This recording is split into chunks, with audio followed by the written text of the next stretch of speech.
vous qui venez donc de nous rejoindre, sachez que vous êtes dans la deuxième partie du Grand Direct et c'est la page culture que nous installons ce matin avec Raoul Sibgounoko. Bonjour. Bonjour Epiphane Chabi. Et ce vendredi, on s'intéresse à l'histoire du Borgou avant l'ère coloniale et pendant l'ère coloniale. Et vous nous dites que le Borgou fut un puissant royaume avant l'ère coloniale. Oui, Epiphane Chabi, l'ancien Borgou fut un puissant royaume. Cette puissance s'était matérialisée par son importance démographique, et sa puissance économique, la puissance de ses peuples et de sa puissance militaire. Le royaume du Borgou entretenait des rapports plus ou moins fraternels, plus ou moins conflictuels. Oui. Le Borgou, avant l'ère coloniale, a connu un certain nombre d'événements qui méritent d'être rappelés. Et on va s'appuyer sur des écrits de certains auteurs parce que ça date de longtemps. Et il y a l'auteur Sekene Modi, Sissoko, qui a fait des recherches sur l'ancien Borgou, le Borgou historique. Oui. En 1966, il a sorti un document et il s'est intéressé à l'aventure de Laskia Mohamed, un autre empereur, contre les Batombous en soutenant, je cite, en 1506, Laskia entreprit une campagne contre les Batombous du Borgou dans le Haut-Dahomey, c'est comme ça on l'appelait à l'époque. Oui. L'armée Songhai fut battue, Laskia a failli lui-même être fait prisonnier. Cependant, cette guerre meurtrière le débarrassa de ses nombreux rivaux de la famille des Sommou. Fait de citation. Nous sommes en 2024, cela fait donc 518 ans. Oui. Alors, preuve que le Borgou fut un puissant royaume. Et Joseph Kizerbo en fait écho lorsqu'il décrit la défaite de Soni Alibert, et qui est un grand empereur de l'Empire Songhai bien craint. Joseph Kizerbo a également décrit le Borgou, je cite, il lança aussi des opérations de grande envergure vers les falaises de Bandiagara et à travers le Dendi jusqu'en pays Batombou. C'est en revenant de ce dernier pays qu'il succomba en 1492. Fin de citation. Et donc, un autre auteur du point de vue historique du Borgou, Djibril Debourou, en 1969, dans sa thèse de troisième cycle d'histoire, écrit, je cite, parlant bien entendu de l'ancien Borgou, oui. Citation, après les sanglants affrontements qui mirent aux prises en 1504, 1505 et en 1555, 1556, Batonou et son rail, aucune guerre extérieure n'obligea les combattants du Borgou à fournir leurs armes. La victoire à la Pyrrhus de Laskia Gaoun n'ayant pas entraîné la soumission du Borgou, les Batombous se repliaient dans leur royaume pour faire face aux problèmes de politique intérieure. Fin de citation. Et donc, ce sont là quelques écrits sur l'histoire de l'ancien Borgou qui traduisent la valeur militaire des Batombous, la reconnaissance de cette puissance guerrière. Oui. Et bref, le Borgou fut un puissant royaume qui s'étendait même jusqu'au Nigeria. On aura le temps de le voir tout à l'heure. Oui. Les peuples Batombous entretenaient à l'époque des rapports d'échanges commerciaux avec pour effet le brassage des peuples à travers les rapports de bon voisinage, mais aussi des rapports conflictuels, je le disais plus haut, et comme décrit, et avec des conséquences parfois lourdes.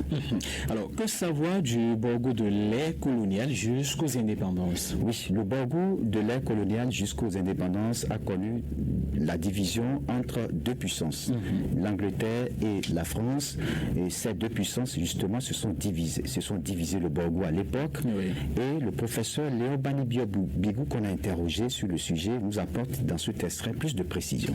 Pour ce qui concerne d'abord l'Angleterre, puisque c'est la première puissance qui a eu à s'intéresser au Borgou, c'est Lord Lugard, c'était en 1894. Et pour les rapports qu'il a eu à établir, pour les éléments qu'il a eu à écrire, puisque c'est lui le premier Européen à mettre pied à Niki et en novembre 1894, mais qui ne pouvait pas avoir accès au Sinaboko de l'époque. C'est toujours Mouko qui était au pouvoir et il est allé signer un traité avec l'imam de la ville de Niki. Et c'était le 10 novembre 1894. Et comme il est le premier à mettre pied à Niki, c'est le Lugard qui est un Anglais, permettez-moi de vous vous présenter quelques extraits du contenu de son rapport. Je le cite.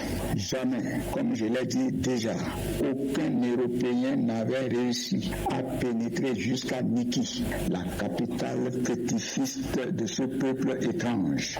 Duncan et Wolf seuls avaient passé par le cœur du pays. Encore aucun d'eux ne revient-il. Ce fut donc pour moi une singulière bonne fortune que de pouvoir franchir cette barrière redoutable et d'être le premier Européen qui pénétra dans Niki, où je fus en quelque sorte le précurseur des expéditions françaises et allemandes. Fin de citation. Voilà, alors c'est Gonokon.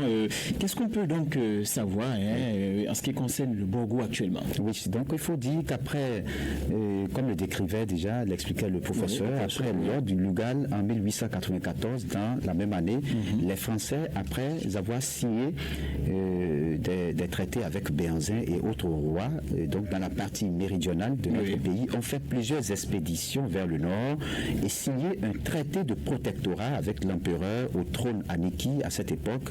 Professeur Léon Bani Biobigou se fait plus explicite.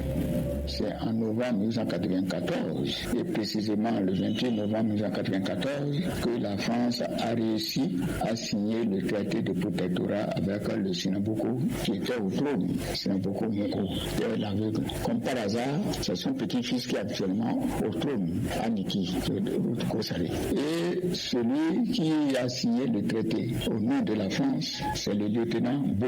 Et ce traité-là signé le 28 novembre 1894 et c'est le lendemain qu'il a adressé sa lettre d'information, donc le 29 novembre 1994, à leur ministre qui était à l'époque le ministre Olivier. Et juste un petit extrait, et je le cite. Mon cher Olivier, nous venons de notre blanche main de signer le traité de Niki qui met sous le protectorat de la France le vaste empire du Borgo Bariba, limité au sud, Togo, Dahomey, territoire de Lagos, en parenthèse Ilori, Eastern, Est, Niger jusqu'à Gomba, Nord, parallèle de Gomba, entre parenthèses Saberman et Gourma, Ouest, Soudan, cour supérieure de la Volta. Voilà l'extrait de son courrier annonçant la signature du traité de protectorat avec la France. Voilà. Et puis Fanchabi, voilà comment le Borgo est tombé donc sous la coupole de la France et voilà comment le Borgo a été divisé.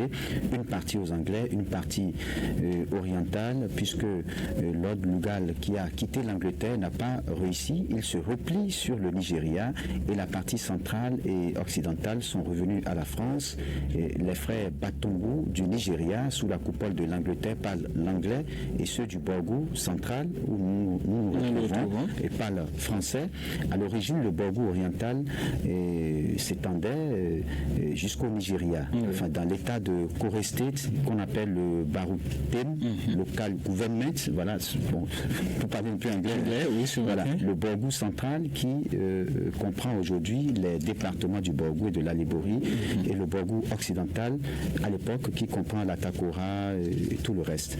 Donc, le Borgo s'étendait jusqu'au Nigeria, et ça, c'est ce qu'on peut retenir globalement par rapport à l'histoire d'abord d'avant la période coloniale et à la période coloniale jusqu'aux indépendances. Voilà, ce n'est qu'une première partie, on va y revenir la prochaine fois. C'est quand même une très belle histoire. Merci à vous. Cette fois-ci des peuples. Voilà, merci. Raoul Steve Gounoko. Mesdames et messieurs, il est 8h passé de 2 minutes.